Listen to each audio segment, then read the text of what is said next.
Welcome to the only place where real, raw, and vulnerable conversations happen with IFBB Bikini Pros to give you an inside look at their struggles, strategies, mindset, passions, and all of life beyond the stage.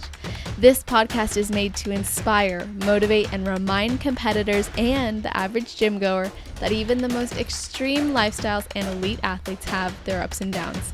Thank you so much for tuning in today.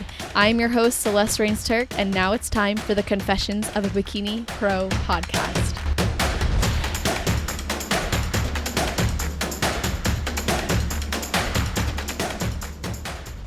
We are bringing on a 23-year-old, soon-to-be 24-year-old competitor who started competing in 2018 and did 4 NPC shows and 1 national show before she turned pro at her second national show, the NPC National Championships, in 2020. She has her bachelor's degree in political science with her sights set on law school. And for work right now, she coaches travel softball teams for future collegiate athletes and works with her boyfriend and his family in their painting business. So welcome to the show, Morgan Smith. How are you doing? I'm doing well. How are you? I am great. Super happy you're here. And of course, got to ask you, because I know you listen, is there something you do or ritual you have right before your heel hits the stage? Funny enough, I do, but I don't. So I get really nervous no matter how many times like I practice or, imagine myself on stage. Like the moment I step foot on stage, I have to pee.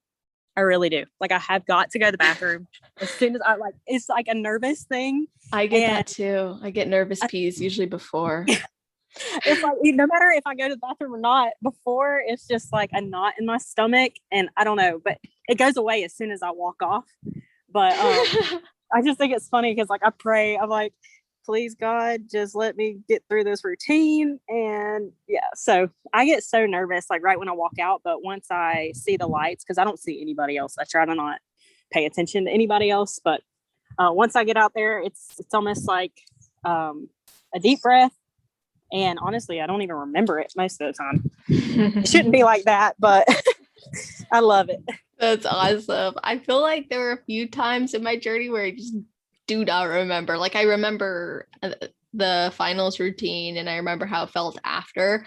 I think it was my first show ever that I just I hardly remember the whole thing. But now I feel like, I totally walk off having remembered each step, which was so weird, but that was just new in this last year. I felt that way. But anyway, I want to kick this episode off by talking about your road to pro and how this unfolded for you, because it was a very emotional win. Not gonna lie, I was watching your video and I got a little teary-eyed. I was like, why am I teary-eyed? But it was just so special and I could tell it meant a lot to you. So let's start there. Why did you even want to become a pro? So honestly, when I was growing up, I played sports like all my life. I mean, like you name it, I played it basically, but my heart was set on softball. And when I went to college, I actually had a few offers from colleges to go play, but I was like, I'm not going to college to play. I'm leaving my hometown and I'm getting out of here because it wasn't far enough for me, honestly. I thought leaving town was going to be like the answer to everything I had, but honestly, it was like the worst decision I could have made. Wow. So when I left for college, I had like the worst experience ever.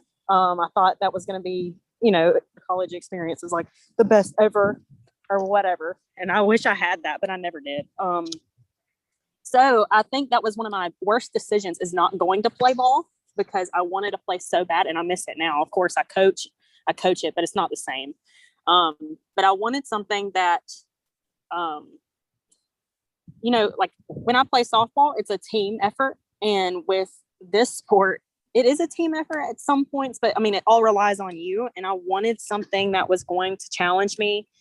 And I didn't want to sit on my butt at all. Like I had been so active my whole life. And when I went to college, it was like, oh man, not what I wanted at all. I was sitting at home all the time or in my dorm room, just studying and not loving life at the time. And I had worked out, of course, but not to the extent that I do now. And I just found my love back at home and found my love for competing when I got back home. And I tried multiple times to compete until I finally did in 2018. It was like, it wasn't my time, honestly. And I'm so thankful that I did find this sport a lot more so on my individual side, like about me and who I am and what my purpose is in life. I never thought that competing would ever get me there, if that makes sense, but it did. Oh, that is so awesome. I want to hear now, you've got me intrigued, like what happened when you left for college, and maybe how was your experience different than you expected it would be? Because it sounds like you wanted to play softball so bad in college, but you wanted more so to leave your hometown and maybe get that college experience. So what were you expecting versus what you got? So when I was in high school, I never went out. I never partied. I never did any of the crazy stuff that, most people do now, especially. So my thought was, oh, I'm going to go make all these friends. I mean, I had friends, but I didn't go to college with people. Like I didn't go with anybody I knew.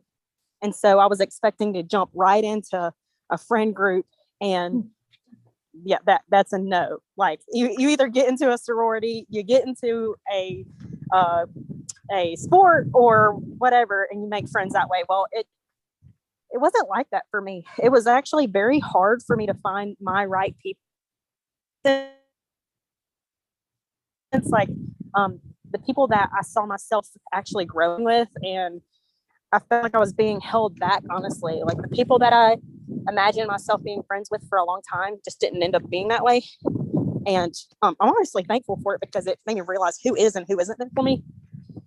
It's just when I went, I was like, oh, this is going to be awesome.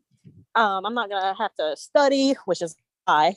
Don't let anybody tell you that when you go to college, all you do is party, because that is a lie. And I don't even know how they did it, because I had to study my butt off just to make good grades. And they were partying, and I was like, whatever. And I never did, just because that's not my style. I never found any interest in it, and I'm glad, because it kept me out of trouble, unlike most people. But that's exactly why it was such a hard thing to go through, because I didn't find my right people. I didn't find my lifestyle anywhere. I mean, I would go to the gym, but most of the people that were there weren't like competing, or they were just going to say that they went to the gym, not because they wanted a healthy lifestyle, if that makes sense. Yep. Which is really hard to find nowadays, especially even in our community. I mean, we have a small amount of people in it, which it is growing, but it's especially back in, what was it, 2015, when I went to college for my freshman year, like that was unheard of, not where absolutely. I'm from, especially.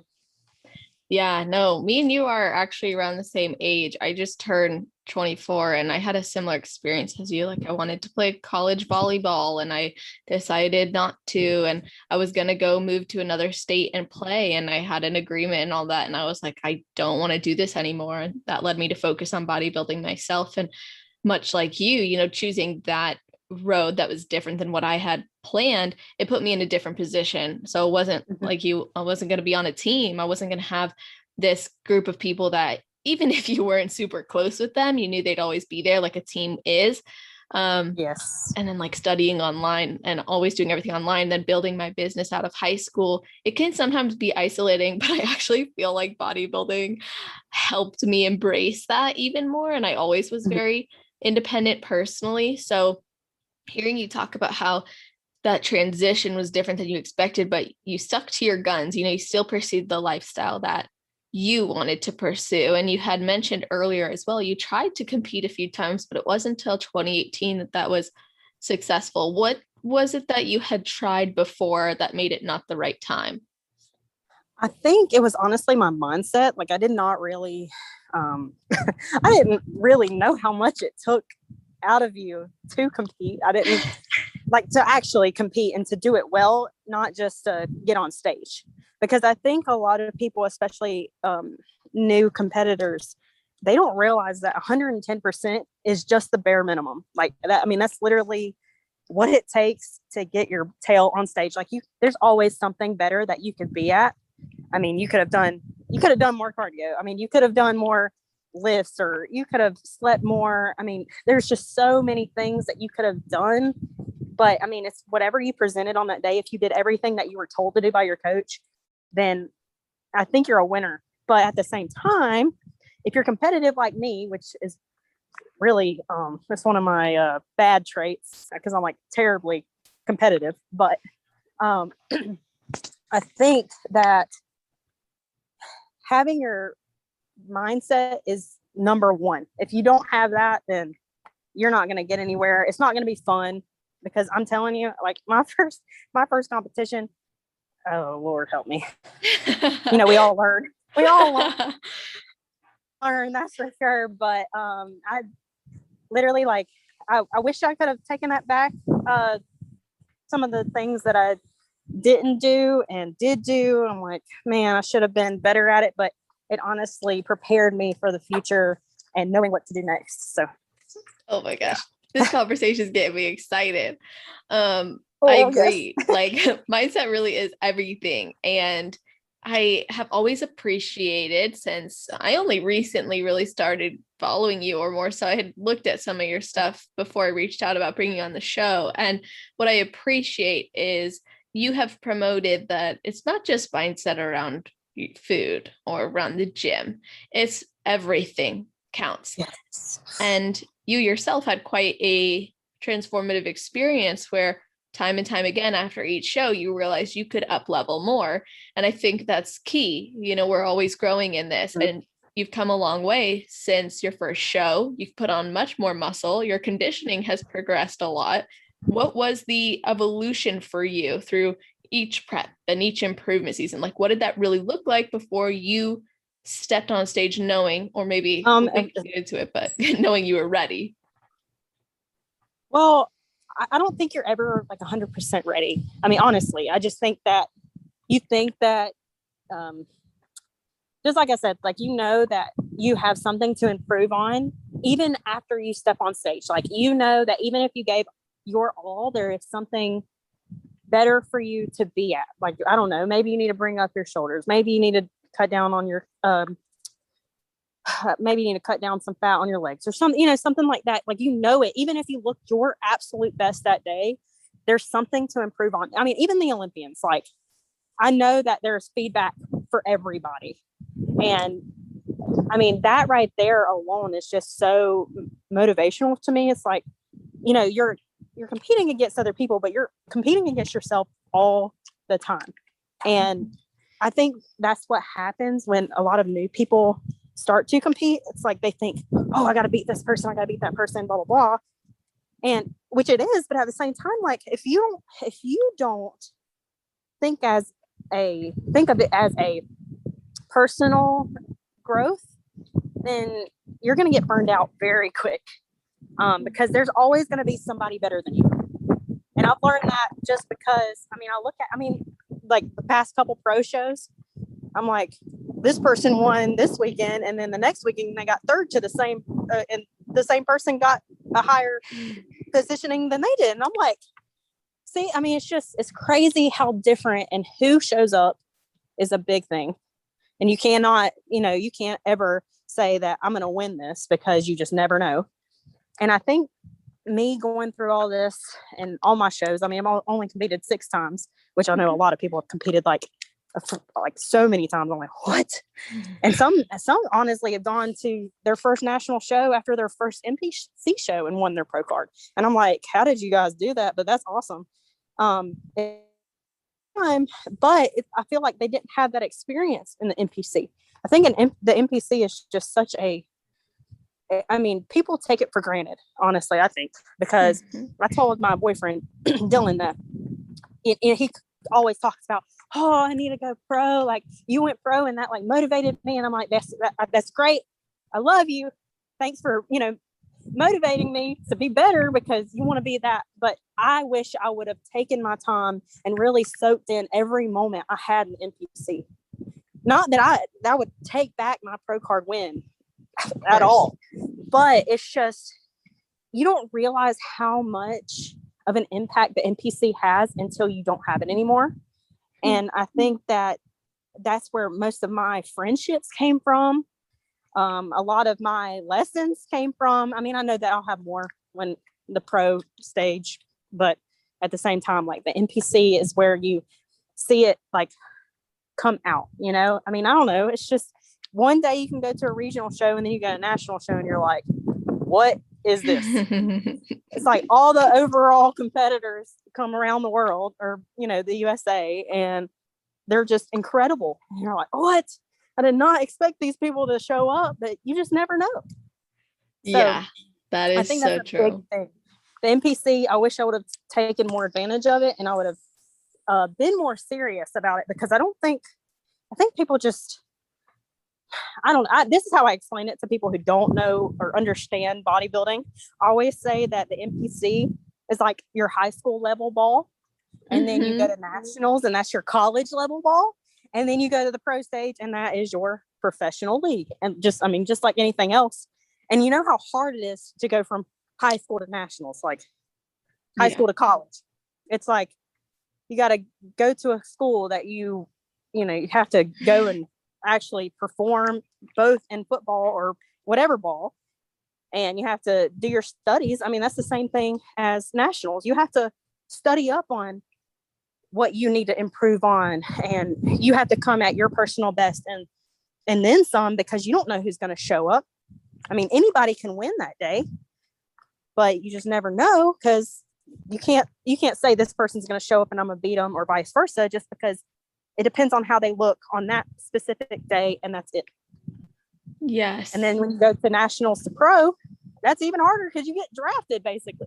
So when I say it like that, the football way, everybody's like, "Oh, I get it now." Yeah, like, yes, that's great. That's exactly it. I love it. Taking things out of context helps to put it more into context, you could say, because you're able to remove yourself from the personal aspects of the journey and see it from a bird's eye view. And it really is a lot like that. And you had mentioned earlier too, there's a few things you mentioned that really stood out to me. One of them was, it's got to be a personal journey, because you're going to step on stage one week and you could place second or third or last, and then the next week you could win. And we saw that a few times already this year, like Ashley and Ashlyn. Yes. So Wasatch and Clash, it was like a flip-flop, and it doesn't mean neither of them brought a really amazing physique. It just was different, and they were able to beat each other because of it. And then you've got the whole lineup, and it's interesting to think about that. And I think you also then mentioned enjoying your time in the NPC, not rushing to get your pro card before maybe soaking it in. Of course, enjoy it and go for your pro card, but also recognize the incredible benefits and memories and relationships that can come from the NPC. And I think that's a good way of putting it, like, not fixating on something being on a pedestal, instead being where you are and seeing that this in itself is really beautiful and amazing. And so is the next step. And then you brought up your boyfriend, who's also a competitor, and he wants to go pro, and he's been inspired by you. And I definitely want to hear more about your guys' relationship soon. Actually, I'll ask you about that. But I would like to hear, you said, it's always about competing with yourself. And if you don't do that, then you're setting yourself up for short term. You're not going to have a long journey in this sport. How did you change your mindset around cardio and lifting and being fully committed to your programs and your goals? Like, what led you to really tap into every next potential that you unlocked? Okay, so I'm just going to be 100% honest with this. So last year in January, I got a new coach at the time, and I had just went through something that was like very emotional and about competing. And it was honestly like somebody told me that I couldn't do it. And for that, like I said before, one of my bad traits is being overly competitive at times. And when somebody tells me that I can't do it, it's like, watch me. I literally, it's terrible, but it's a good thing at times. I mean, there's pros and cons to both, but totally. I think when that mindset set in, and I wish it would have set in sooner, but I'm very thankful it did, and it fell into my lap at the time that it did, because I think I was ready. I was mentally ready. I was, my stress was gone. I was starting a new program with a new person. You know, they didn't know me from Adam, and it was like a fresh start. And when that fresh start happened, it was almost like a click. And then the pandemic happened. And of course, you know, all the gyms closed, blah, blah, blah. Well, I was like, that's not going to stop me. And we actually went, Dylan and I went, bought a Smith machine. We bought more weights than we already had, but we didn't have many. We did what we could do, you know, but going through the pandemic and actually sticking to cardio, like we would walk around my block, because we had walking cardio, and walk around the block and work out in the garage and eating right. Like, I don't know, it just made me feel so much better, because a lot of people, they gave up in that time because they made the pandemic as an excuse. And honestly, if you think about it, your body is a gym. You can use your body with no weights. I mean, of course, it's not going to be the maximum. What is that word I'm looking for? You're not going to get the maximum load, effort. Yeah, progress. Yeah, I guess progress out of it, but you're going to get something. And of course, life was going to open back up. But for me, if I would have stopped, I would have been putting my dreams and my future on hold. And there's a quote that I actually lived by throughout this whole year. This past year was, it said, what does it say? It says, procrastination is telling or thinking God is giving you another chance.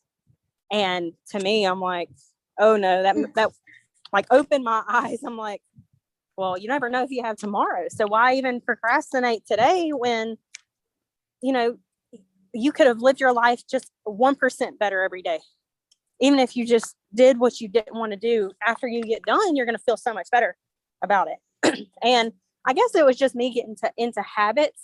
And then as soon as I hit the gym, when it finally opened, it was almost like it was so much easier because I had the gym, I had access to it, versus me just going to the garage and picking up a 15-pound dumbbell and doing whatever I had to do just to get some work in. But when the gyms opened up, it was almost like, here you go. Here's the 1% that you needed. Mm-hmm. And I just continued. You know, I mean, I think a lot of people just give up when there's the slightest thing wrong, or they can find an excuse out of everything. And I think what you should do is find a reason to continue and not give up when times are tough, because you just never know when your life is, you're not going to be here anymore. And why would you want to be remembered as somebody who stopped? You just want to keep going and finish. So I think that's why my mindset changed a lot, was having somebody tell me that I couldn't do it and didn't have that faith in me, and really just seeing myself flourish, not just physically, but mentally and emotionally, and being stronger than I was before, and not going through the same stuff that I've been through and letting that get to me. So, yeah. I love that story. I think it's awesome how you took that and you allowed it to fuel your fire. And, you know, it was an interesting time for those of us who did compete in 2020. I think if you didn't and you were growing, great. You know, if you did and you persisted, great. Like whatever you did, as long as it was in total alignment with your goals at the time, yes, that's awesome. And what I appreciate about what you said, Morgan, is someone told you you can't do it. And something that stood out about what you said is something had to click for you. And I actually sometimes think in my own times when I felt like I couldn't do something, or someone else thought I couldn't do something, it was actually what I needed to hear, because they were right. You know, like, yes, yeah, at this level, I can't, which is why I'm committed to more. So how did your training start to look different after that? Like now that the gyms are open and then you got your pro card, and you were training again, and like how is your training now different being a pro? Did you change anything? Is your mindset now on a new level? Well, yes and no. Like I don't change my workouts because I don't think your body needs to be confused in any way. And I feel like I have progressed so much more with keeping the same workouts and just adding more weight or more reps and just really feeling the muscle. Because I think some people don't go in intentionally, and that was another reason why my training changed, was because you can go into the gym and you can throw some weight around like nothing, and I think a lot of people do that, but they don't go in intentionally thinking, this is what I'm going to do, this is my plan, and this is what's going to make me better. And I think some people just go in and they just think, oh, I'm just going to train this today and I'm just going to walk around, talk to people. Oh, that's the majority of my gym. I don't know about anybody else, but and then they wonder why somebody who is actually making progress, why is this person making progress and I'm not?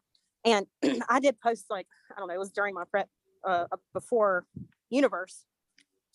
Somebody came up and asked me and was like, how are you just transforming so fast, blah, blah, blah. And I was like, you see me on this treadmill 2 hours a day. My nutrition at home is 110% on. My supplements, my training, I come in here with intent and I work what I need to work.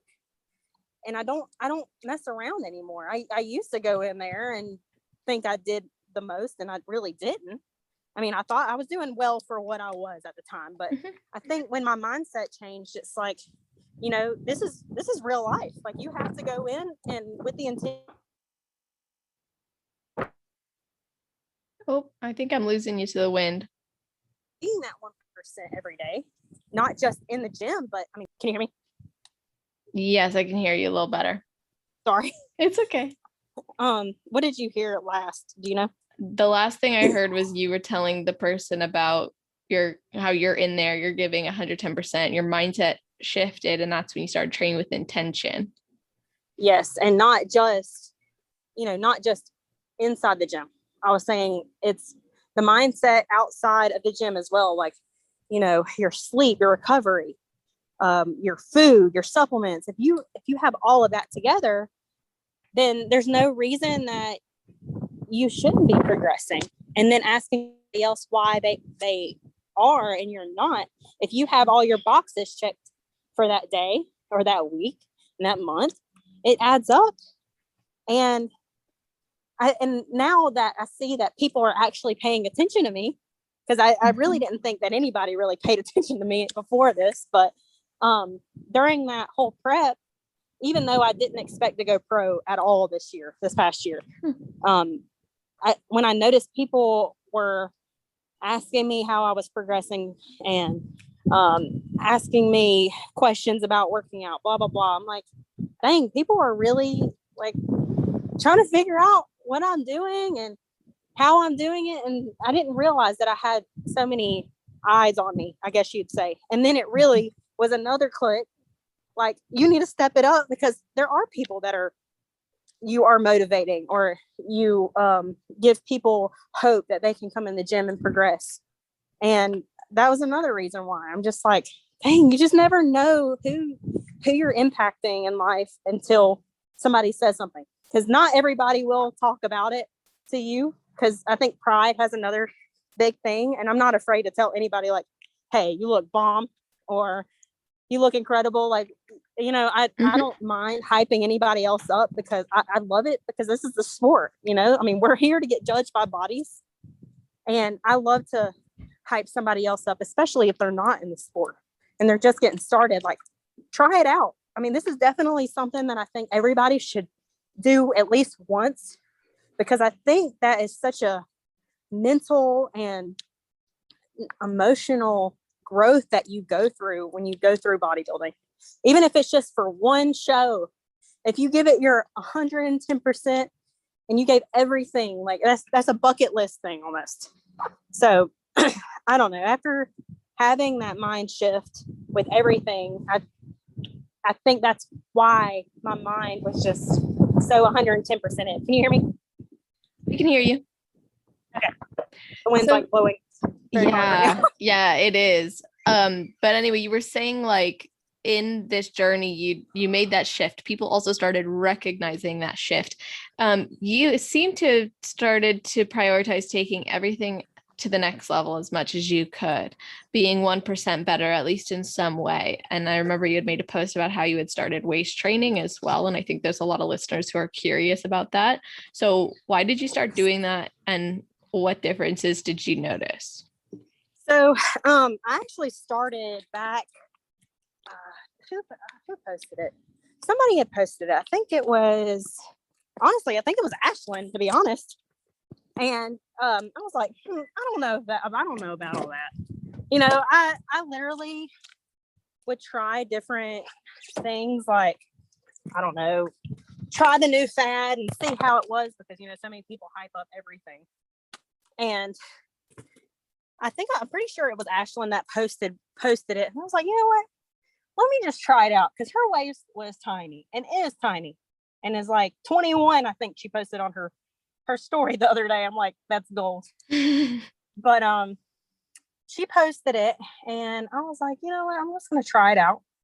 And I bought two. I bought one that was like the latex one. And then I bought one that was for the gym. And weirdly enough, the latex one is the one I wear at the gym, and the one that's for the gym I wear normal. And I don't know if it's because of the feel of it or whatever, but that's just what I do. But I felt so much better in the latex one when I was working out. I actually could move more. And with the gym one, it was almost like it was more stiff, which what you think is strange because it should be the opposite. Mm-hmm. Well, I started doing that during my training. Of course, not during abs, but I would do that, and then I would wear it for the time I was at work. So let's say 6-7 hours, and then I would wear my the one for the gym, because they're disgusting after. I'm not gonna lie. Sure. So I have to wash both of them like right when I get home, and then have to let them dry overnight, and then it happens again. But honestly, I was shocked. I could not believe that wearing one would actually do work, especially if you have to be in a caloric deficit, and I mean, you have to be training correctly, blah, blah, blah. Like, you just can't just slap it on and expect it to work. But I actually noticed more when I was 110% into my diet and my nutrition with it than without. And I've always had a smaller waist when I've been on stage, but when I had the Squeeze Me Skinny, it was almost like a night and day difference. I could not believe how small my waist is, and people even said to me at shows, were like, "What is that? Like, I don't even see your waist is non-existent right now." And I'm like, "Thank you, Squeeze Me Skinny, because it would not be there if." I mean, I think I would have had a small one, but not as small as having that. So I think if you're comfortable, because I mean, it is very uncomfortable at first, doing it, and you get used to it, and you actually train yourself to wear it and to be disciplined with it, I'm all for it. I mean, I'm 110% in it, and I get the short ones because my torso is so small, but it doesn't affect my lats or anything. But if you just stick with it, just like anything else, consistency, it will work. I really think it was the 1% for me as well, just 1% out of all the other things that added up. But I think a lot of people bash it because they don't do it correctly. I think they just think, oh, let me get this waist trainer and slap it on, but not eat right, or not do cardio, or this, that, and the other. And then they give it a bad name because they say it doesn't work. Well, it's a supplement. It's not something that is the all, you can't just expect to get on stage not working out, but doing cardio and eating right. Exactly. I mean, it's one of those things that if you don't have it, then it's not going to be, I mean, don't get me wrong. If you didn't have Squeeze Me Skinny, like it's not going to be the end of the world. Cause I know a lot of girls that just have a genetically small waist. And that's awesome. But I think 99.9% of us girls do not have a small waist like that. And if they, just try it out, you never know. I mean, until you actually do it correctly and go by your diet, go by your training, go by your supplements, and you're adding that 1% in, it will make that difference that you're looking for. Well, I appreciate you sharing your experiences with it and also how you went about using it and how you can get the most out of it. Now, was this because of any feedback you received? Because you did go to one national show in 2020, and then you just got a feedback from Sandy for minor adjustments, and then you went the next week to go and win your pro card. Like, what were the changes you made? Did your waist have anything to do with it, or was that maybe an earlier feedback point? I just wanted, I knew that my overall shape would progress if my waist was smaller. It had nothing to do with feedback that I had gotten in the past. Of course, I did one show and I did a 3-week prep and it was absolutely horrible, but we're not going to talk about it. But I will take full credit for that. That was just terrible. But anyway, don't ever do that. I think it was just one of those things where it's like, if you want to be that 1% better than to the next person. I know, of course, this is about your personal growth and your competition with yourself, but of course it is a competition. If you want to be 1% better than the next person, then you're going to have to do the 1% that they're not doing. And I think that was my mindset. Like, it won't hurt me. It will not kill me if I try this out and it doesn't work. At least I can say that I did it. And with the whole Sandy thing, I competed Friday. My head was I was not with it. I was like, I'm done competing for the year, whatever. I just went through a whole almost year of prep for no reason, because I felt like third call outs or whatever was just terrible. And it's not. You're at a national show. But I saw her at Dylan's portion. Dylan competed Saturday and I competed Friday. And a girl that was actually in class B, I believe, went up and talked to her at the table. And I was like, you know what? I'm going to do the same thing. So when I got off stage, weirdly enough, a girl named Crystal, who actually went pro at USA's in December, I think, told me, you need to go talk to Sandy. Like, I don't know why you got third call outs, blah, blah, blah. And, just trying to hype me up, I think. But I was, at that time when I just got off stage, I was like, I got third call outs because I look like crap. That was basically my thought, at least. But I then took advantage of it Saturday morning when I saw her talking to another girl. And I went up to her and I was so nervous. Yes. Like, I didn't even get my name out. And I was like, what do I need to improve on? I actually had 2 pictures. I had my pre-judging pictures and I had a picture that was taken in the pump up room that I had posted on my store or on my timeline for Instagram. And she was shocked at the one that I had taken in the pump up room. And she was like, if you would have came like that, it would have been a totally different story on stage. And I was like, well, I look the same, but I don't. If you go back and look at your pre-judging pictures, then you can tell exactly what they saw. The pictures do not lie at all. Well, my tan was too light. This was my feedback. My tan was too light. My suit was too dark because the universe lighting was horrible. I think everybody can say that as well. And my suit bottoms on the back were actually pushing my glutes down, so they were not round enough. And they said I had the conditioning, except for some reason my lower stomach wasn't what they wanted. And they said that they saw my rib cage and they didn't like that. So I was like, okay, that's weird, because I was the smallest I had ever on stage. I didn't even look at how much I weighed. I probably weighed sub 100, and which I've never been, not in How years. tall are you? I'm 4'11". Oh, wow. You shorty. Yeah. So I went back to the drawing board, and after I got that feedback, and she told me that if I came in the way that I did before finals, which was the picture I posted, that it would have been different. And I took a nap, and I drank water, and I ate my carbs because I didn't have carbs for, I think, a month and a half. And I filled out like I was supposed to. And I think my digestion and my nervousness for prejudging Friday morning was just so whack that my body just did not cooperate. And then I went through my posing routine so fast. Like, I don't even remember it, to be honest.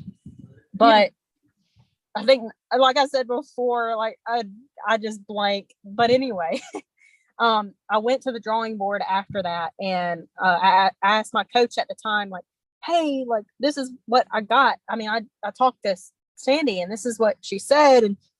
And he's like, well, we need to fill you out correctly, like peak me, and we're gonna go to Orlando, because he told me I either had Orlando or USA's. And I was like, well, what do you think would be best for me? And he said probably Orlando, which was the following week. And I was like, well, I got to figure out something, because I have to get a plane, I've got to get a hotel, I got to get all of that.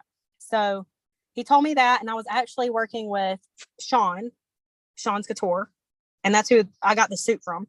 Mm-hmm. And I had asked her, or I told her about the feedback, and she was like, don't worry, I got you a suit. So at the time, I'm like, okay, I guess I'm going to Orlando. So I go to Orlando, and she brings me a suit, but then my coach brings me a suit. And let's just say my national experience was not the best at all. Nationals, at least Orlando wasn't, because I was going back and forth between two people who had a suit for me, and it was not good. And I was basically just so nervous and lost, because I had two people that were rooting for me, but they wanted me to wear their suits. Just like anybody, if you're working with somebody, they want you to do the best for yourself. Mm-hmm. And I don't think that people realize that not everybody is for you, though.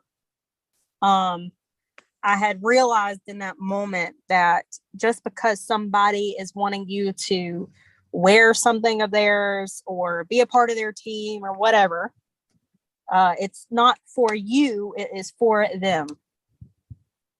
And I didn't realize that until after the fact. But the best thing about Orlando was the fact that I got to pose on the stage before Saturday or Friday morning. Thursday night, I posed with Sean on the stage, the actual stage, which I posted pictures before, and I got the feel of the stage, which apparently you can, I didn't even know this, that you can actually go walk the stage before showtime. Yes, in the mornings or sometimes the night before, which is great that you got to. That's awesome.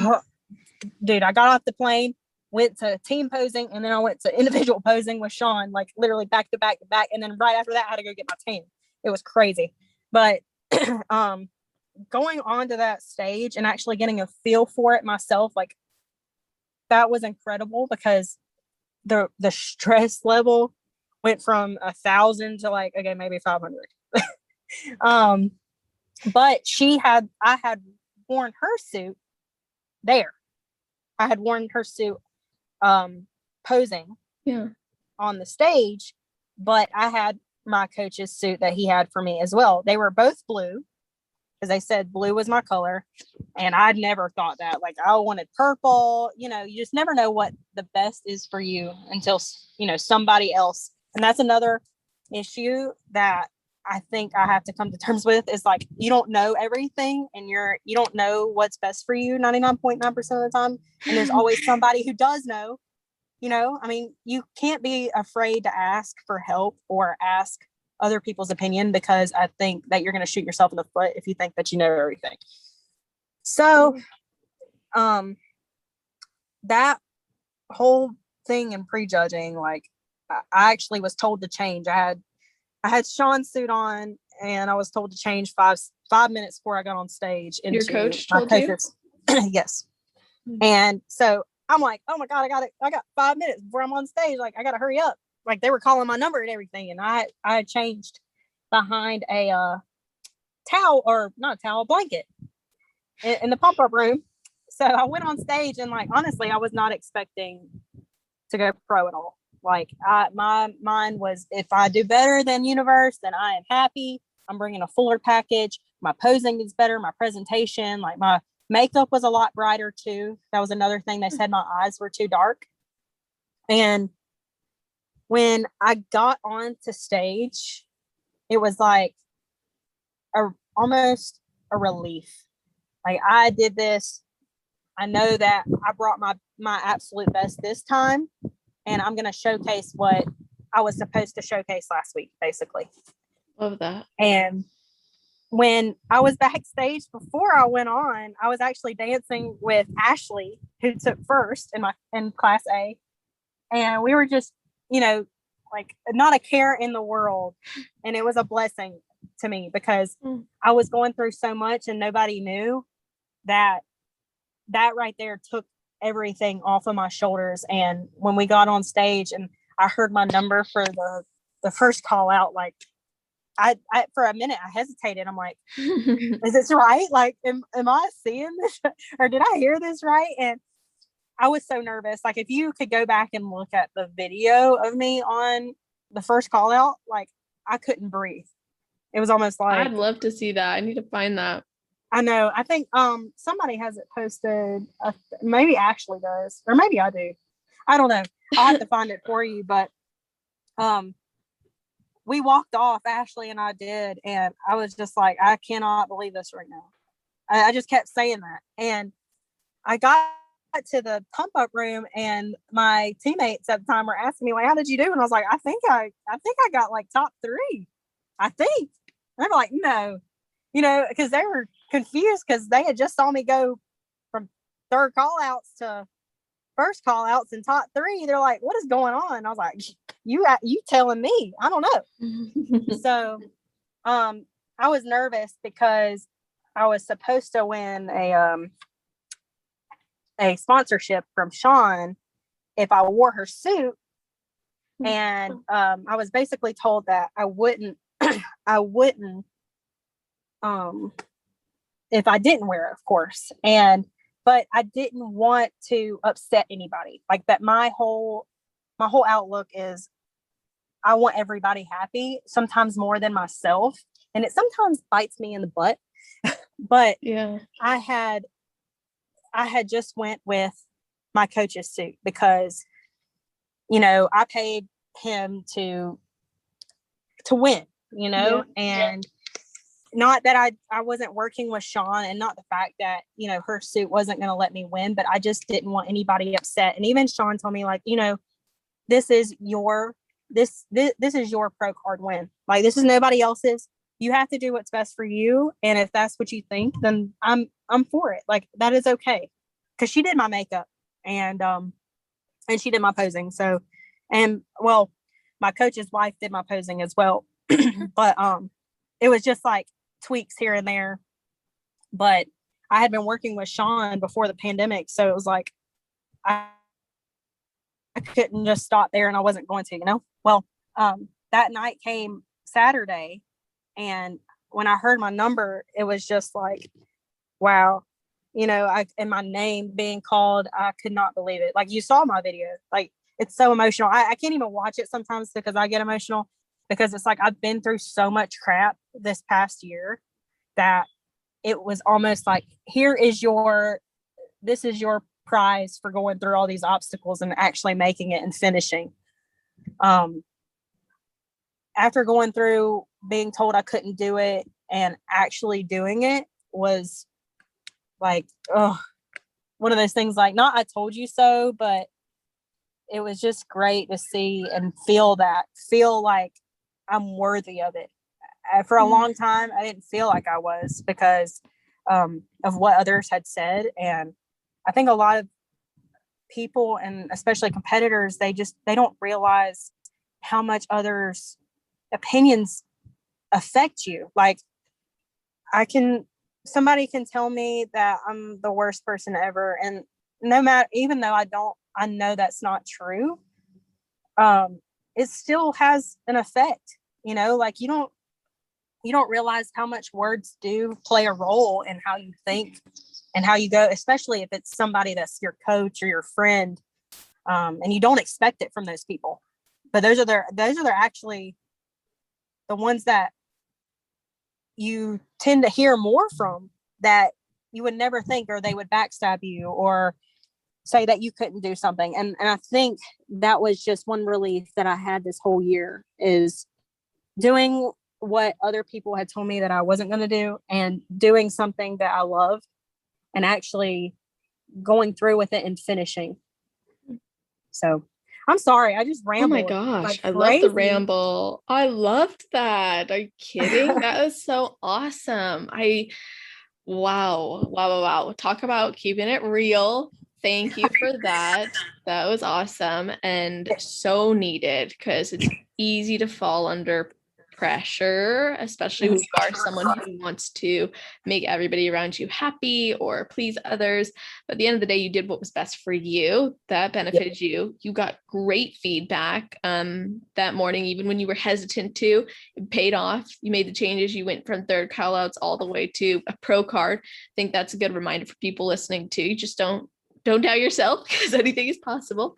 Then it does matter what people say, because unless you're a complete sociopath, then like it should matter a little bit. So I think it's really cool that you were able to focus on the empowering words. And I know that you had mentioned a few times, like, you really didn't think you were going to go pro.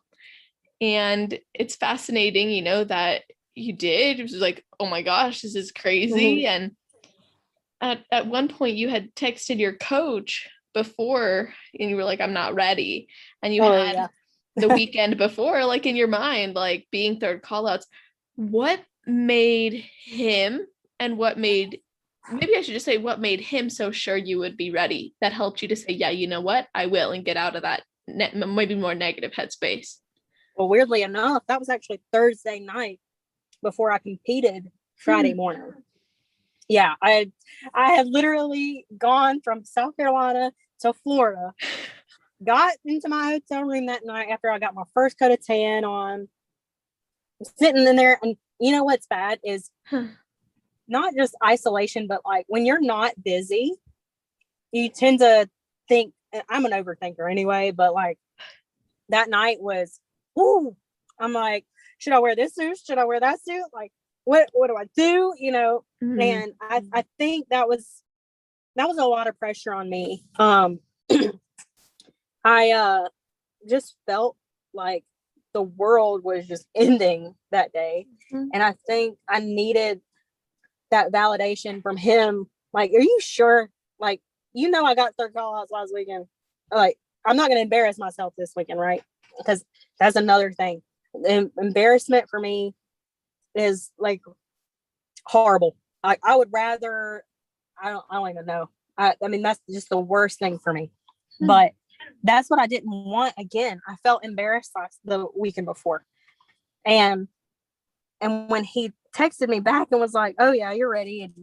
And then after prejudging, he texted me something like, you believe me? Yeah, you believe me now. And I'm like, I guess so, but I mean, when you go from a third call out to in a week span, but that's the beauty of this sport. Like we've talked about before, like regional show, you can go get last place and then show up next week and get first. It just depends on who shows up. And the best thing about me showing up to Orlando or nationals is the fact that it was actually the same girls that I had competed with at Universe. Of course, not the ones that were the pro card winners, but it was nice to be with people that I knew. But it was also a ding, ding, ding. Like, it's not just because this is a different group of people. Like, you actually did that. You made the improvements that were necessary, even though it was a short period of time. You did what you were supposed to do, and that's what was asked of you. If you don't go into, just like anybody who is told, like their feedback is you need size, and they don't go into improvement season and they don't put on the size that is necessary, and they come back the next year looking the same, like what was the point of that? You just put yourself through weeks and weeks of prep to look the same, if not worse than you did before. And I mean, I went through hell that week. I'm not even gonna lie. That week before Orlando, because I didn't want to do that. Like, I wanted to show up as a different person. And that was my mindset. It's like, I don't want to step on stage the same ever again. And now it's like, after I turned pro, I didn't even have an idea of what I was wanting to do for my pro debut or what my pro season would look like, because I didn't even think about it. So now I'm just kind of in that situation that, you know, right now I'm in improvement season, and I do not want to get on stage looking the same. I want to come back and get the feedback is what I'm looking at, and making sure that I come in better and come in more conditioned and blah, blah, blah. I mean, whatever it is, I want to come back and present exactly what they told me to present, because I can't do any more than that. So, what was it that they told you to bring for your pro debut? They told me that I just needed I needed more size everywhere. So my whole frame just needed to get bigger. They said I had the shape, and they said that like my presentation, how I looked was great. They wouldn't change anything like that, but they said that my frame in general, like I could not believe how big these girls are on pro stage. Even though they're tiny, they have a lot more muscle than I do, you know? Oh, yeah. Especially at my frame, like Ashlyn, I think she's 5, even. And her muscles are just like, they're full, they're shaped. Like, I need to be like that, you know? And I think just having that muscle mass, but the conditioning that I had, or just a little bit more, because if I would have came in just a little bit like the weekend before, because Universe, they said I was too small. I think I'll be okay, but like, you know, growing muscle is it's a beast in itself, and doing it the right way as well, and making sure that you've got the conditioning with it. I mean, that's exactly what I'm working on right now. I mean, I'm gonna obviously get a new coach. For the past couple weeks, I've been like coaching myself, not really like going off the plan that I had before too much. It's just I gave myself more food because I need to grow. I was on such little for so long that I think my body just adapted, and I couldn't lose because I was on so little to begin with. And now I'm just kind of up in the air, honestly. Like, I want to be my best, but I want to make sure that I choose the right person to get me there. So I think that has a lot to do with it too, because if you don't choose the right person in your corner, then you're going to hold yourself back as well. But you have to do your research. You can't just expect to hire somebody and they're just incredible and they work well with you. Like, you have to go through the motions again. You have to let somebody know your body and how they work and what their statistics are as far as like their placements for girls or whatever division you are in. I think you have to do that research, and you have to do a lot of it, not just one person. Don't put your eggs in one basket. Like, go to different people, ask the athletes of that team, make sure that they're pleased with the results or pleased with that person. Like, if they don't contact you right after check-ins or at least 24 hours, like, no, if you're paying somebody to coach you and to watch your body transform and you're giving your 110%, then you deserve 110% from them. And I think a lot of people get too much on their plate as far as coaches do, and they can't give that. And it's sad because there's a lot of people that trust these coaches into giving them what they want or they think that they deserve, and it's just the bare minimum. It's hard to be compatible with somebody if you don't know them, and it's hard to do online coaching, but sometimes it's actually the best for you because you don't know them, and you might think that it's the people in person are going to be better for you, but actually I've had more success with online coaches than I have with in-person coaches, which is weird. You think it'd be the opposite, but this time around, I'm going to make sure that I've got the person, and I want to continue my pro career with them. Hopefully, that's what my goal is, but you just never know anymore, you know? That's interesting. Because I know this is sometimes a hard topic to discuss because we like get success with coaches, or we see other people getting success with coaches, or what we did, worked in that time, but you're looking for maybe something else. How did you know for you, if you're willing to share, that you needed to find a new coach, and what now it sounds like you're looking for a lot of personal attention to detail, very high responsiveness. Was there anything else, that inspired this and that you're looking for?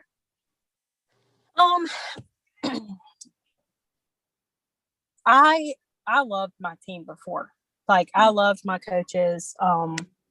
They're great. But I think now that as a pro, and I did not have this mindset before, but it's taken me a while to really pay attention and focus. I see all these, and not that I'm comparing myself to other people. It's just the fact that as a pro, I cannot cut corners. I cannot beat around the bush when it comes to this, because competing is a lot of money, and not that I make crazy money, but I invest in things that I love, and I don't want to invest in something that isn't going to invest in me 110%, not just giving me something that I can go buy or anybody can go buy. People can get you places, but after a certain time, I believe that you need that specific focus and that attention, because if you don't have it, you're kind of like lost almost, and you're not where you need to be, because this level requires that attention. It requires the people that are going to be with you 110% all the time, and not just when it's convenient. Not just because you're winning, or not because you look stage ready or anything. Like, these people need to be in your corner 110%, regardless if you're struggling, regardless if you're winning. Like, all of those aspects need to be in consideration. And I think that it took me a while to really see it, but when I saw other girls, especially pros, who were getting attention, or not really attention, but just what they paid for, it's like, I want somebody to ask me how I'm doing just randomly, or just make sure that I'm doing okay, and like the food that they give me is what I like versus like what I don't like, or is the cardio working, or maybe we should do the elliptical instead of the treadmill, or like blah blah blah. I want it specific to me, excuse me, and not anybody else, basically. Like that. I think it's awesome that you're able to recognize it as well and say, this is what I want to do for myself moving forward, which I think can be maybe the hardest part, is recognizing that you do want to have a change, and then finding where to get that change. And part of getting a new coach is obviously taking new approaches, being willing to take new approaches. But I wanted to ask you a little bit about what it's like to have the right people in your corner, because this sounds like it's very important to you. How do you find those right people? How do you know that and I'm not specifically talking about coaching, just in general. I know your boyfriend and you have prepped together, so I'd love to hear more about that and how that helped your process. So yeah, what kinds of things do you do to make sure the right people are in your corner? And then if they're not, what do you do to support yourself? Unfortunately, it's taken me a long time to actually realize who really is there for you. I mean, you don't really know until you're successful or until you're not. Mm-hmm. Dylan and I have been through every show together, every prep every show we've done together except for Orlando. But that was because he knew that he couldn't compete in Orlando and do what I did, basically, because his feedback was to get a lot bigger, like 10 pounds bigger, and he wasn't going to do that with the conditioning in a week span. So he took time off and knew that he could support me that following weekend, which, if it wasn't for him, a lot of the things that I was going through, it would have broke me, honestly, because he is one of the most supportive people I've ever met in my life, like just genuine. And I just know for a fact that he is that person. Like, I wish everybody could have a Dylan, but not my Dylan, if that makes sense. Get your own. Yeah. So, I mean, anybody who knows Dylan just knows how awesome he is. I mean, just anything. I mean, he would literally give anything for anybody if they asked. And that was a big part of my success this year. It's just, he was always there for me. He did cardio with me. He would wake up, because I would get up at 5:45 and be at the gym at 6 for my first hour of cardio. And he would be there right with me, even if he didn't have it. And he would stay longer at the gym when I had to do more, or make my food for me. For the longest time, he would literally, when I was going to college here in at Upstate, he would bring me my food in between classes. Like, who does that? It's just, it's different. I mean, when you have somebody who is actually there for you 110%, it's easy. And I think it should be like that. Unfortunately, it's not always like that, but I think I've been spoiled that when somebody isn't that way for me, even when I hate it, because not everybody will be like a Dylan. Right. And I strive 110% every day just to be like him, like how he talks to people and what he does for people. It's just incredible. And to have such a loving heart, I think, is a big reason why I strive for that same in everybody else. The people that I try to surround myself with is the people who support me, not only just in bodybuilding, but just in life in general. Like, I have a couple friends, but that aren't into bodybuilding at all. But I know that if I was to call them right now, they would ask me, what can you do? What can I do to help? Where are you? Whatever it may be, and would give me their shirt off their back. But I think it's very hard when you are in this sport, because it is a selfish sport. And this isn't a sport that you can call somebody to help you out at a game on Saturdays or something like that. I mean, this is a lifestyle, and if they don't support your eating habits, that's out completely, because that's 99.9% of your day is eating your food. Or if you can't come out to the bar and drink, or because you got to go do an hour of cardio, or maybe you can't do this, that, and other, or X, Y, and Z, because you're competing. And if that person or people does not support that first and foremost, then they don't support you at all. Because if that's your decision and that's the lifestyle that you want to live, even if you don't mind what they do, and you don't talk about their eating habits or them not going to the gym, because I think everybody should, because it's a healthy lifestyle, blah, blah, blah, like health. But at the same time, what we have to go through as bodybuilders is just so much more. And finding those people that actually do support it outside of this is slim to none, honestly. Mm-hmm. And my family, they support me, but they don't realize how much of the dedication and the hard work it takes. Like going out to eat with them. My dad is a sucker for going out to eat. Like if if he's in town, which he lives like an hour and a half away, he's like, you want to go to get dinner? And I'm like, I can go to dinner, but I have to eat my food. And he's always like, you can't eat this, or you can't eat one thing. I'm like, no. And he knows that now. I mean, it took him a while, but it's just like those kind of things are just respect what my decision is. And I'll respect your decisions, and I won't say anything to you if you don't say anything to me, and we can be good to go. But as far as people in this sport, I have actually found a lot more friends or made more relationships because these people have the same mindset as me. But it's hard where I'm from because not many people compete like Dylan and I do. Right. And do the hours of cardio or actually on their nutrition or go to the gym. I mean, I don't like to train with anybody. My favorite thing is just to train by myself and get in and get it done because that's like my me time.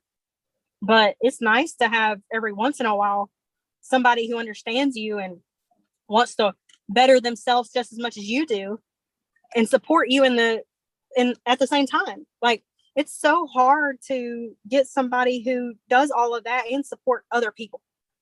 And you can find somebody who wants the best for themselves, but it's not easy to have them want the best for others too. Right. And I think that's my downfall as well, or one of them, is the fact that I do want success for everybody. Like, this sport is not easy at all. But if you continuously don't take the judges' feedback and you just keep competing, or you don't do what they ask you to do, then you're just spinning your wheels. And it's so hard to see people who do compete over and over again and they don't make those changes, because you don't want to be like, hey, if you just take the judges' feedback, take some time off. Like, that's what Dylan's doing. He's taking so much time off just to build and build and build, just so he can be competitive next time. But that's what it's about. It's not just about going and competing every week. Like, you're going to get burned out. And I think a lot of people just think they're going to be forgotten if they're not on stage. Yeah. But at the same time, the stage isn't going anywhere. And neither, if you don't make the right adjustments and the improvements that you're supposed to be competitive on stage, like, I think that's worse than not competing and coming back with a competitive physique. Absolutely. Finding somebody here, especially, I mean, I think the closest person to me that's a pro in Bikini is Jessica Cedar, I think her last name is. She's actually on the rise, isn't she? Yeah, she's doing St. Louis Pro. Yeah. But she's in Greenville, which is like 30 minutes for me. But she's actually an athlete of the nutrition store, which is like 5 minutes up the road from me. And it's one of our friends who owns a supplement store, and they're incredible. Shout out to the nutrition store, by the way. But that's the closest person that I have that actually understands like our love of this sport that's outside or inside the bodybuilding community. I mean, there's some men, but you don't see me going and training with men. Right. But it's limited here as far as women. I mean, I think there's a lot more guys, even though Bikini is like reigning people. Just around where I'm at, I think Florida and California have like a lot more girls, like, in a maybe 50-mile radius, but I literally don't. So my motivation and the people that I tend to look at are people on Instagram or, I mean, just Instagram in general. And what's crazy is my whole pro prep or just the prep in general, I listen to your podcast. That's awesome. So freaking excited when you message me because I'm it's even real right now. It just pinched me. But oh my god, because you don't know what people go through. Really don't until you listen to your podcast. Not many people awesome. like say it on a post. And I mean, especially not in almost 2-hour conversation. But I think it's so hard to determine who really is there for you. But trying to find people to, one, that's in your community, two, that want the best for you, like genuinely do, not just because it's convenient or it's going to make them look good kind of thing. Yeah. Is extremely hard. And I mean, trying to find those people is like, they just fall into your lap. I don't think there's like a website for that where you find friends, whatever. But I mean, I love everybody. I try to, like I said before, I try to make everybody happy before me sometimes. And it kind of bites me in the butt every time. It's like, you want the best for people, but then they don't want it for you in return. And it's just kind of like, did I waste my breath or did I do my part? So yeah, this very difficult. That's a really good point. I think it can be challenging, especially on a consistent basis. Like what I've found personally is there's so many people who are cheering us on, and there's so many people we cheer on. And this might just be me, if you guys are listening, relate, or Morgan, if this is, familiar to you, but I connect with so many people on this podcast. I connect with so many people online, connect with my clients, and I love it. Mm-hmm. And there's that other part of me that's like, so few are like besties, you know what I'm saying? Yeah. It's like we cheer each other on, and I love that about this community. And I would consider everyone to be an amazing part of my life. And then it's like, then you're at home though, and you're like, well, they're all in these different places. And I'm still super grateful for that. I still love it. But it's just something I've noticed, like it is more difficult, I think, because of what we do, to find someone like in an immediate vicinity who can necessarily relate. And in speaking about, social media, you've stayed quiet in past preps, in your journey to compete. And I think, like you were saying earlier, some girls get fearful of not being relevant if they don't compete. I think the same is true if they're not active on social media. So how have you been able to be at peace with not always having to be so active, especially when you're someone who's working a different career, a different job, you're going to school, you didn't prioritize a sponsorship, which I also commend you for, because that's very genuine of you. But anyway, aside from that, how did you, I'm like going on a rant now, but how did you kind of create that in your mind that was okay? Hey, I love rants, like obviously an hour and a half metal with the boys. But so honestly, like I said before, me being embarrassed is like number one thing that I just cannot stand. I hate it. I'm so competitive. But I think that when I went through what I went through last January, being told that I couldn't do something, I was fearful of not living up to what I imagined myself to live up to. When I knew that I could do what they said I couldn't, it was almost like, man, I'm not lean enough. Man, I'm not, it's prep goggles, whatever whatever you call it.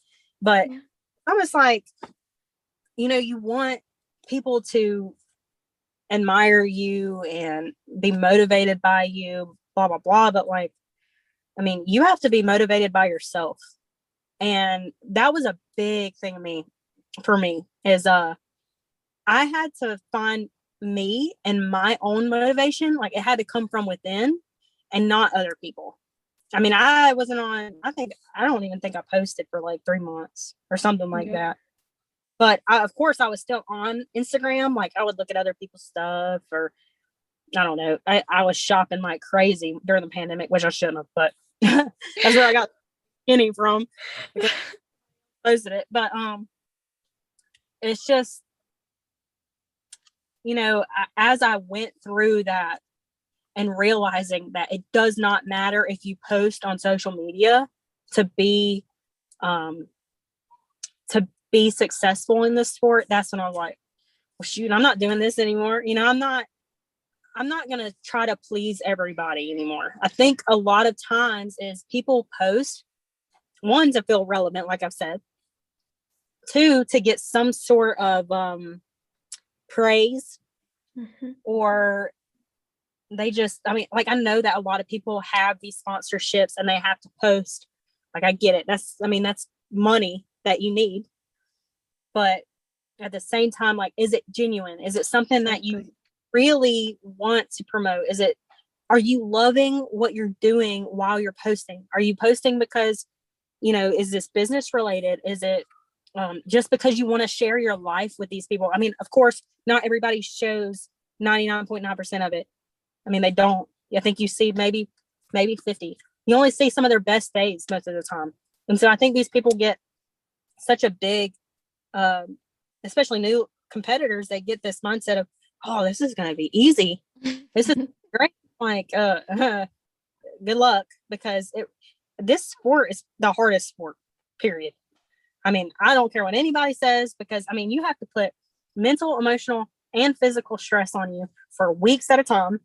And you have to go through life just like everybody else, like a normal human.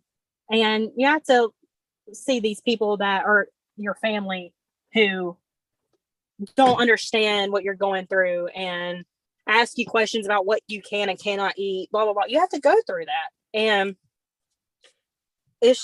I think that when I would see all these, especially pros or just in general, competitors posting like all the time, and I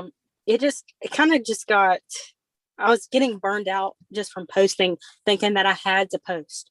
And then when I did post for a long time and I still was capable of earning my pro card, I was just kind of like, oh, well, it's not that bad not posting. And I like not posting. I'm not knocking anybody who does. Like, that is not at all. I mean, kudos to you if you do. But it was just not in my mindset at the time. Like, I should not have posted, because I wasn't going to be motivating anybody. I was such a zombie at this point. Because, I mean, I prepped from January all the way to November. And by the time that I even like was making these huge changes by the end of my prep, I was like, I don't even have time to eat, much less post on social media. And I think what fueled me to start posting was my changes at the end of my prep. But I think we should love every single season that we do have. But just because you love it doesn't mean you have to post it. Like, I love my shape right, even though like I'm not stage ready by any means. And I've gained, I mean, everybody gains weight, like especially a 4'11" girl. Like, I have to gain weight in order to gain muscle. Yeah. And I think a lot of people just kind of push that to the side and they only stay 10 pounds over stage weight. And I'm like, girl, just like I've said before, if you do not come back with the necessary improvements, it's just not worth it to me. That's and think of the people who say that. It's the people who have plenty of muscle. Like, when you really step back and look, the people who say don't gain more than 5 to 10 pounds, why? Because they have the size. Yeah. It just doesn't, it's not always the case for everybody. It's an extreme standard that if you box yourself into, you're limiting your potential. Mm-hmm. And that's exactly right, though. The people that do promote, don't go over this blah blah blah, it's usually the people who already have that shape or are the what is it, the standard for that division. And all they have to do is just diet down for maybe a month or two, and voila, they're good.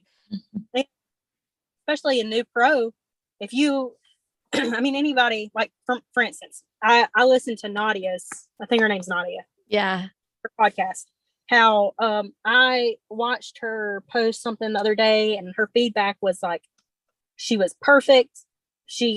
They were wanting to see her on a pro stage, but just a little bit bigger, just a little bit. And I'm like, that girl is 3 times bigger than I am now. Right.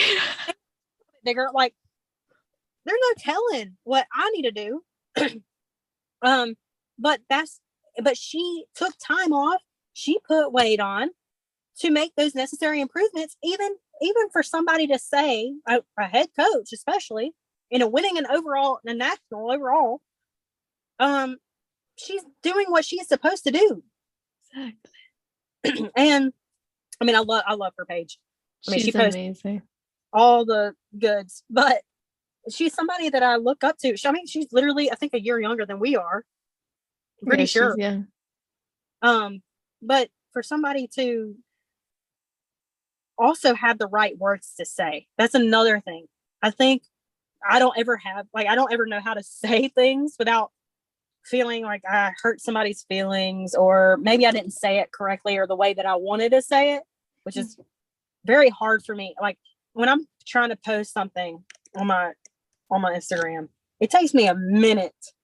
It really does, because I try to make sure that everybody's pleased with what I say. It's offensive, and that's, like I said before, like my downfall is trying to please everybody, and it's like sometimes you just have to say what's on your mind and just say it, and then whatever comes after that, it's okay, because you are 110% you, and you said you have to say, and now you don't feel like you're holding back. But exactly, I think it's necessary. I don't think you have to. Social media is just a privilege. We all get to be a part of each other's lives, even just a smidge. But that doesn't mean that the next person has to post, or it doesn't mean that the next person has to post less or whatever. Like, I think social media in general is just a big mess. It really is. And if it's not used in the right intention, or it can be a good thing or it can be a bad thing. And I think for a longest time, it was a bad thing for me. And I just needed to step back and really realize what my purpose was and my intention for using social media than just posting whatever I wanted to. Because now I think I've benefited a lot more from it and taking from other people and their thoughts in it than just rambling like I do all the time, like right now.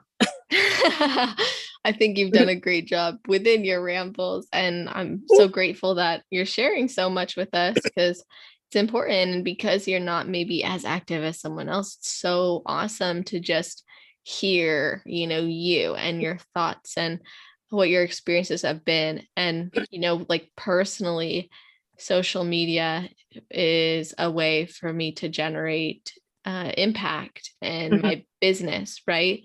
So for some people, I think that pressure to show up on social media is driven by what people like myself, who's doing it to, run their business, provide a service, to give that value. They judge themselves and their own actions on social media according to what other people are doing, when a lot of those other people are doing it literally for the purpose of, service. And I think, like you said, as long as you're coming at it with your best self and your intention is pure and positive and genuine, then people will appreciate that, no matter how often or how little you post. And I think it's a breath of fresh air to know you don't have to do that to be successful. There's like rumors like, oh, if you're not active, you're not gonna. No, like you gotta prioritize other aspects of your life too, which is something else I just wanted to, if you have some time still, I wanted to. Oh, yes. Okay, cool. I wanted to ask you about you going into law school and you graduating, obviously, now to pursue that. Like, what's your plan? What inspired this path for you? And have you managed with these different jobs and bodybuilding in the meantime? So basically, I went to college, like I said, and had a horrible experience. I was in the medical field at the time. I was actually pushed to be something like a nurse or a doctor, the whole shebang, because my grandpa he's retired now. He was a gynecologist, and my grandmother, his wife, worked with blood and worked in the labs. So they were wanting me to have a stable job, and they knew that I had the grades to go and do something like that. And I at the time, I was like, oh, this is cool. You know, I like learning about the body, especially because I was working out at the time. I mean, that's when I started like trying to compete and blah, blah, blah. So I thought that was like my calling. Well, it turns out it was not, because I went through 3 years struggling. Like, I'm not doing this anymore. I mean, it got to the point where I wasn't jumping out of bed in the morning to go to class. Like, I was, it took me 30 minutes just to get one eye open. And to me, that's not a life I wanted to live. Like, I didn't want to go to school to pursue something that I wasn't going to be fully invested in. I mean, that's just anything in life. Just like I've talked about bodybuilding, like if you're not 110% in, like, it's just not worth it.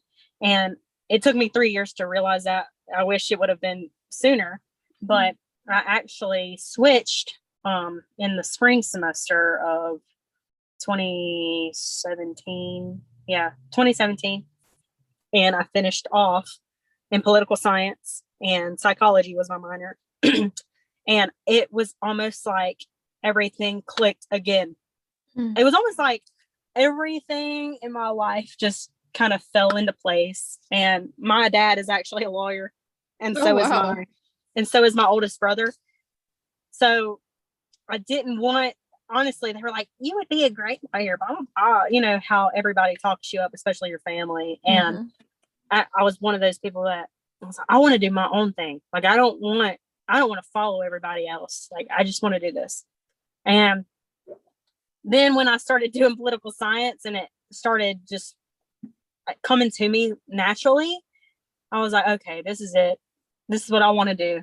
And I just loved like learning about how people think and why they think certain way and why they do certain things. That was just fascinating to me. And actually getting really good grades in those classes, I was like, okay, this is the route I needed to take at the beginning, but I was being too stubborn. I didn't want somebody to say I told you so either. So when I started doing that and then I graduated, I had to take the LSAT, of course, to get in. And right now, I'm just waiting on colleges to get back to me because May is their decision month. So we'll see where I end up if I do. That's exciting. In the meantime, I'm just waiting, and I love this break. I mean, literally 2020, even though like I was in prep the whole time, I could focus solely on prepping, and I didn't have to worry about school because I have done the prep with college, and that is just not fun at all. Kudos to those who can actually do it and be successful, because I know there's a lot. Like, I think Daraja Hill is still in college right now. I think there's a couple more, but I know that she does well. Or not Daraja, Jasmine Gonzalez. Daraja was, I knew both of them were in. And same with Jennifer Dory. Jennifer Dory placed second at the Olympia. She just completed her degree. I'm studying. I'm a full-time student since I started competing and going through a master's program. It's a lot, but it's doable. Yes. But I mean, you have got to commit fully. You can't, I mean, there's no distractions. Exactly. You got to be elite at everything by doing everything, and I mean, to do all of that is just incredible. But I think the discipline that comes from bodybuilding also plays into the discipline you have with school and you have with life in general. And I think that's just an addition and a privilege, and people don't realize how blessed they are to be able to bodybuild or to go to school. Exactly. So in the meantime, it's just kind of like, I wanted to focus solely. I wanted to see how that felt, to solely focus on prepping with no distractions. Of course, I was studying for the LSAT and doing little things like getting my resumes together and blah, blah, blah. But like, it definitely was a total change. I mean, my mindset was just so clear. I think because I wasn't stressed out about what was due Friday or at 11:59. Like, I mean, just that stress alone keeps weight on you, and just not just mentally but physical. And when we took that out, it's just incredible how you can put so much more focus into something that you care about. I mean, don't get me wrong, like I did put focus on everything, but it's really hard at times to juggle all of those and trying to be social in life and trying to be great at everything. I mean, sometimes it's just not, yeah. And I mean, you're not recovering correctly because you're not sleeping, because you're doing what you have to do in the other aspect of your life. If you didn't do it that day, just getting into a routine is just key, because if you don't have a routine, good luck. That's exactly it. Because I know how, I mean, you alone, like if you're in your master's program, you're competing, and the podcast, like kudos to you, because thank you. You're welcome. It's definitely about that routine, like you said. I think but at the same time, like you got to know what you can do and at the level you can do it. And there's certain things that I don't prioritize in my life, or that I'm not focused on, or that I don't care as much about. And I think it's allowed me to then have more energy for these things. Yeah. And I think that's important to recognize as well. And I appreciate you sharing too, just your journey and how you want to pursue this and how you ended up getting to that point. Now, this is a random question, but if you like, once you get into law school and you become a lawyer, like, is there a certain practice or type of client you want to serve? Okay, so I kind of changed my mind like 1,000 times a day. So, and I'm one of those people that like I have to do hands-on in order to like really understand. I'm thinking like I'm gonna go towards corporate law. I'm not really like my dad. He does just general practice, and he gets with clients who are getting divorced, or child support or something like that, and it's so sad because he gets so connected and involved with these people, and that breaks my heart. Like I don't know if I could personally be in something that emotional. If it's something that is like corporate, I can, that's just businesses, versus actual human beings who do have feelings and do have lives. Like I don't want to be in the middle of that, because I would lose it. Honestly, my dad is just one of those people that literally he takes in everybody, and even his clients, even though he knows he shouldn't. Yeah. And if it doesn't go his way, then he beats himself up for it. And I know that I'm just not going to go into that, because I know that I would do the same.